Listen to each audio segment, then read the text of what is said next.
Okay, good afternoon, everybody. I've got an overwhelming urge to want to wave at the camera. It's not how I'd normally start a talk, so maybe I won't do that. But thank you very much for being willing to include a virtual session as part of this conference. Thanks very much to the organisers, and thanks especially to Chad and to Lynn for working hard behind the scenes to put this virtual session together. I hope that we, or the technology, doesn't let you down. So I'm going to be talking for about 20 minutes on a project that I've been working on over the previous few months, which has to do with how to engage people with conservative political views more effectively around climate change. I'll talk for 20 minutes, then Stuart will talk for 20 minutes. You can't see Stuart, he's off camera at the moment, but he is here. And we'll take questions together at the end, if that's okay. I work both in the School of Psychology at Cardiff University and for an organisation called COIN, the Climate Outreach Information Network. And so the work that I'm describing today is mostly linked to COIN, actually. And the work that I do for COIN basically takes academic research and applies it to practical challenges and questions and problems around climate change communications, such as how to engage citizens with centre-right views, conservative views about climate change more effectively. So before I start, I just want to clear up some terminology, just so that you know exactly what I mean when I'm using certain terms and phrases. I guess in a sense, the term conservative, I do mean something specific to the British context, the British political context, in that I'm referring to the British centre-right, moderate political conservatism. I'm not referring to more neoliberal beliefs or that strand of libertarian conservatism that I think is quite particular to states. But I think that it has some cultural transfer anyway. We understand what that term conservative means across different nations. When I talk about engagement, I don't just mean how people understand the facts of climate science or what their risk perceptions are, but following a definition that is quite widely used, that was put forward by Irene Lorenzoni and their colleagues back in 2007, I mean anything that might engender an attitudinal, behavioural, or some kind of emotional response from the general public, that kind of level of engagement. And by climate change, I don't only mean climate science, and I think it's important to be explicit about that.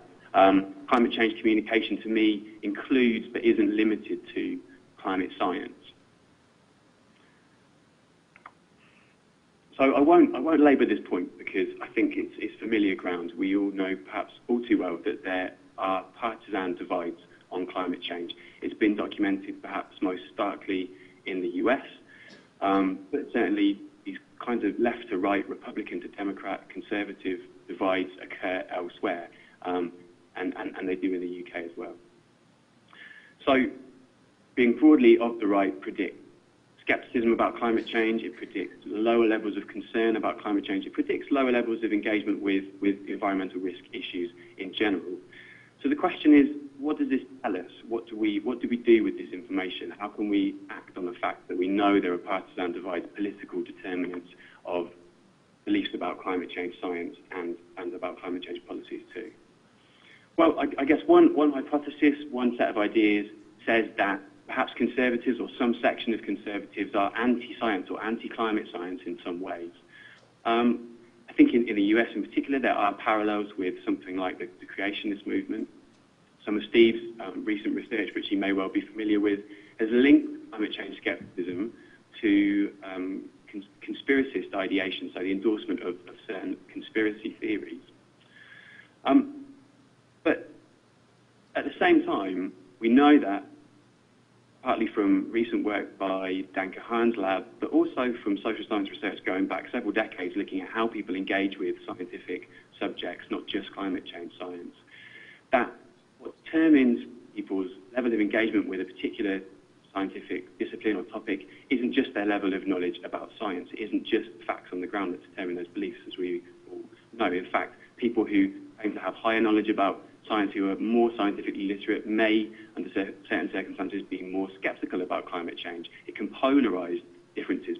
Skeptics who claim scientific expertise may feel more confident in those views.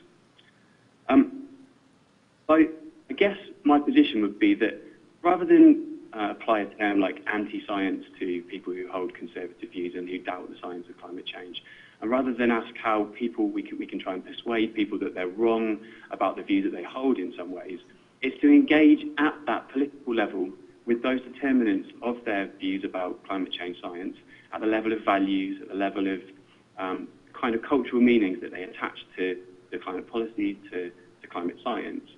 Because if the implications of climate science are inherently political, which they absolutely are, that very closely linked question to what's the problem, what should we do about it, then that's the level, I think, on which climate change communication and an understanding of skepticism has to engage. So I guess it's turning the problem upside down a bit from saying that these are anti-science beliefs. It's saying, what are the determinants of those beliefs? Let's go and explore what they are and try and find a better match between those views, those values, and the underlying climate science. So, in effect, that means beginning, I guess, a new conversation with conservatives, with the centre-right, about climate change. And I'm now describing some work that I've been doing, a report that I'm launching tomorrow in London, which is called A New Conversation with the Centre-Right about Climate Change.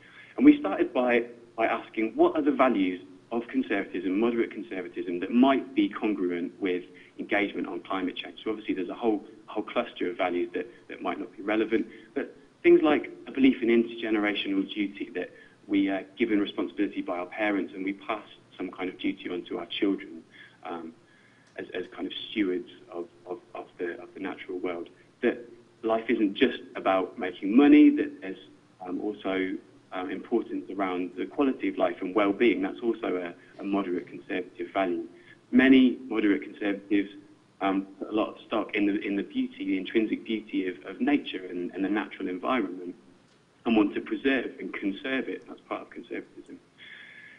At the same time, we know from several decades of social psychological research, I should say, sorry, when I use the term values, I mean it in the Schwartz sense of a sort of relatively stable characteristic of individuals rather than value as in assigning something value. But there's a cluster of values, self-transcendent values, things like altruism, concern for the welfare of others, a sense of civic responsibility, which predict positive engagement with climate change. So our question was, where's the overlap? How can we build bridges between things that we know people, moderate conservatives, care about and are interested in, and values of what you might call, I guess, a more sustainable society? And to kick this project off, I organised a roundtable meeting. It was kind of like an expert focus group, I guess. And the people that attended this meeting were members of parliament, people from think tanks on the centre-right, academics, people with expertise in climate change communication and talking to conservatives about climate change. I asked them what they saw as the barriers, the opportunities to doing a better job of engaging conservatives on climate change. These are some of the things that they set up on screen. What was interesting is that the conversation very quickly moved towards a discussion of how skeptics have perhaps been successful in capturing the attention of conservatives for exactly the reason that they use the language that appeals to centre-right values, but that there's no reason why a similar approach couldn't be pursued by people who want to communicate the science of climate change and promote public engagement with climate change. So I took their recommendations, their advice away, and conducted a literature review, essentially, of academic work, but also policy, civil society publications that have asked, how can we engage with conservatives more effectively on climate change? And what we came up with was a series of narratives that we didn't invent. We've tried to pull them out of the literature through a process of, I guess, triangulation, of asking the experts, going to the literature, seeing what we know already, and bringing that all together. I'm just going to describe two or three today. So the first one we call localism.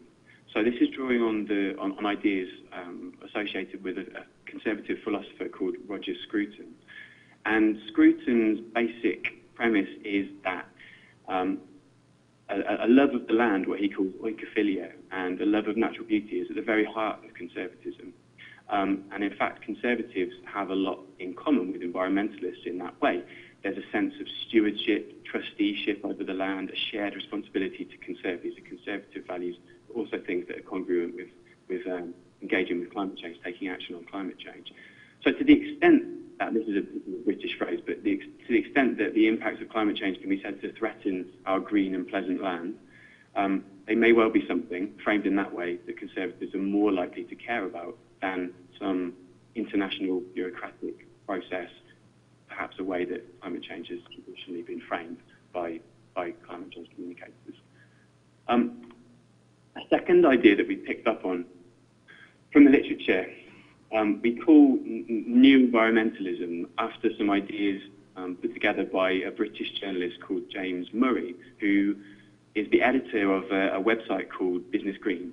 And as you might expect from that title, he speaks to a range of businesses who their business has to do with sustainability or climate change. So they're interested in both climate change and in commerce, and are certainly not the kind of people that you would necessarily associate with, as Murray calls them, sandal-wearing hippies.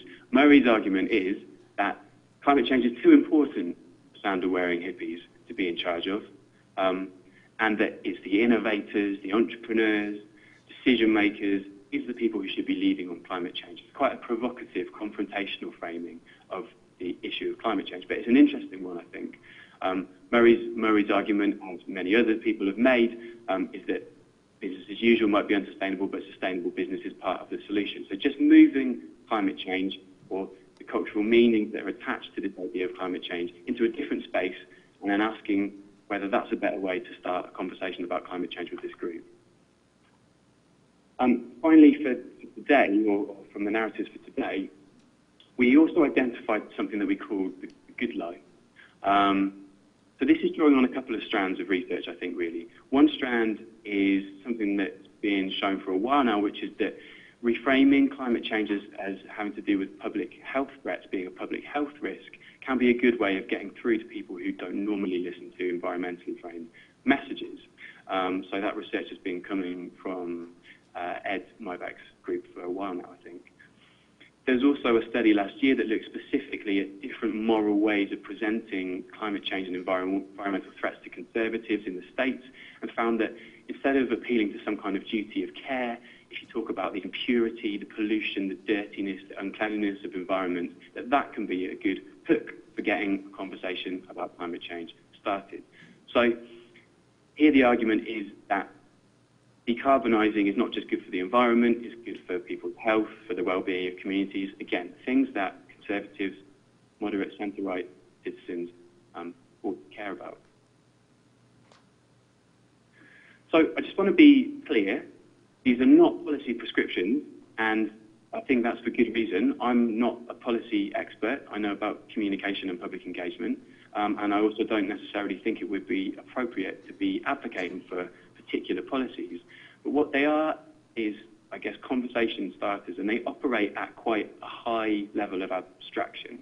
And that's the appropriate level to be thinking about language and frames, I think, because it's at that high level of abstraction where we attach cultural meanings to things that filter down to specific policies, and even, as we've seen from a consistent relationship between political ideology and endorsement and acceptance of climate science, it even filters down to the way we think about science. So something like a wind turbine, it has really very little intrinsic meaning, but to one person it might mean optimism and hopefulness about the future. To another person it might be a symbol of an outside organisation oppressing their right to have a say over their land.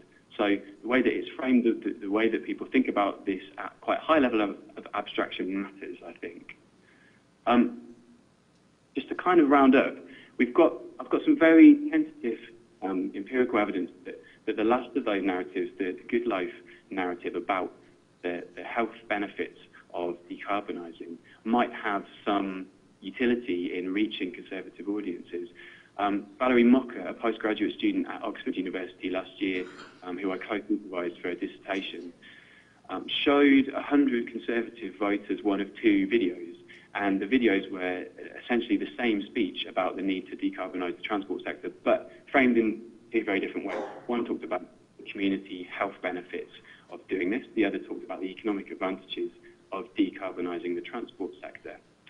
Now, we didn't find that much in the way of overall differences in terms of levels of concern and things like that. But what we found was the community health framing, and I think this backs up other studies that have looked at reframing climate change as a health issue, produced sort of less fatalism in conservative participants. So they thought that this was a problem that was in principle solvable, and a greater sense of personal agency. And that's important, I think, in providing just a very first tentative bit of evidence that some of these narratives might work. But clearly the next step is to test them out on a much larger scale. Very quickly, in just a couple of minutes to finish off before I hand over to Stuart, I think talking about this kind of research, and unfortunately I've only been able to see some of the other talks at the conference, so I don't know to the extent that these kind of issues have been discussed. But certainly asking how to engage people at the level of political beliefs, at the level of values, is a normative goal.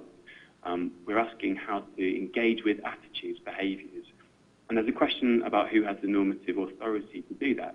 Is it physical scientists with the knowledge about climate science? Is it social scientists with the knowledge about how people think and respond to these issues? Or is this not a role for researchers within academia at all? Is it a role for a boundary organisation, or is it even beyond that? Is this campaigns? I like to compare the situation with climate change public engagement research to research around positive health behaviours, so promoting less extreme drinking or less smoking are also very strongly normative goals. They don't feel so contentious. I guess that's because the politics around those issues are not so contentious, but perhaps they were once. I guess my take-home message would just be that beliefs about climate change among the general public are inherently, unavoidably, probably inevitably political. And so that means that communicating about it is likely to be as well. So I'll say thank you very much, and I will get out of shot and pass you on to my colleague Stuart Capstick for the next talk, and I'll be back in shot in 20 minutes.